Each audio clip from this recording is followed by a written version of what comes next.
22 of our 30-day renewal challenge, and today was a day that my family and I had been looking forward to. We were waiting on an answer for some things, and we did not get the answer we wanted. So um, I've had a mixture of just feeling a little disappointed, feeling angry, frustrated, normal emotions.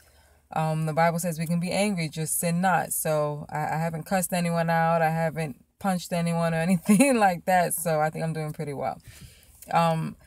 One thing that God, it's one of those things where you go through things and, as God is trying to work on you, as God is trying to teach you some things, you have no choice but to almost reflect on those things. And it's almost aggravating. It's almost really aggravating because you have people that'll come and they'll want to encourage you, but then you realize, I don't want to hear you. I don't want to be encouraged by you. I want to just simply be upset and process this. And, that's the biggest thing about encouraging ourselves, is knowing that when we're at a place where we don't want to be bothered by people, we can at least get to a point where we will encourage ourselves and remind ourselves of the promises of God. And so one of the things that really I think was the biggest thing that hurt me about today is that this is something that we have believed as a family for. So my kids, we were very open with the kids about what we were praying about. We were praying with the kids about it. And it just hurt me to think that my kids have to come home expecting one thing and I have to tell them that it's not going to happen. God reminded me once again, this is how you lead by do. We're going to continue to pray as a family. We're going to continue to encourage ourselves and each other as a family. And when God does open those doors, then we will celebrate as a family and give him all the glory as a family.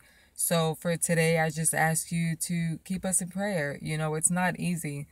It's not easy. There have been a couple times during this challenge that I wanted to be like, screw it. I'm going to erase the whole thing. I don't feel like doing it. And God says, keep going, because there's going to be people who are going to watch this and be blessed by it. There are going to be people who are going to look at this and be encouraged in their very own situations. And there are going to be people, in the future to come. This is internet. There's going to be people to see this a year or two later and are going through the same thing and will see that, what, they're not alone. There are other people who have gone through it and God has brought them out. God is not a man that he would lie. He is a promise keeper. So even if, as we've been discussing, even if it doesn't happen the way we want it to, or we're expecting it to, or we're believing it to, we just have to trust and believe for ourselves and for our family that God is going to come through. And it's going to be in a way that obviously we don't know. It's going to lead us to places that, we're not quite sure of, but we know that if God is leading us, then okay. Then we have to be okay with that, and we have to be content in the good and in the bad, because through that we're learning. Through that, God is maturing us. He's getting us prepared for that next level, not only of ministry, but that next level of life.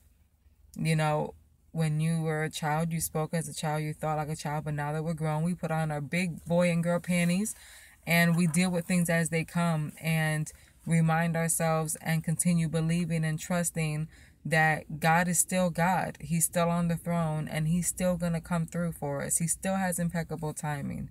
It's that moment of like, I may not have much to say. I may not be able to run that race. I may just be able to crawl. But at that point, I will happily drag myself on the ground and keep on moving, because there's a goal that I'm trying to meet. I'm trying to make it. There's a race that I'm trying to get through. I have a goal in mind, a focus in mind, and that's God's kingdom. So I love you guys. I pray that you guys are encouraged. I pray that you guys are blessed. I pray that God will continue to bless you and your family. I pray that he will step into any of your situations and turn things around. I pray that even as things may not go the way you want them to go or the way you imagine they would go, that you will still hold on and remember that God is a promise keeper. I pray that even on your lowest days, even on the days that you're discouraged, on the days that your children are discouraged, I pray that the Lord will give you the right words to say, to show your children, you know what? It doesn't feel good right now, but God is still God. It may not be working out the way we wanted it to, but he's going to work it out. And when it's all said and done, we'll look back and we'll realize this was all for his good. So I love you guys. I pray that you guys are blessed. I pray that as the holidays come up, that everything works out, that you get to spend time with your family, your friends, the people who matter to you.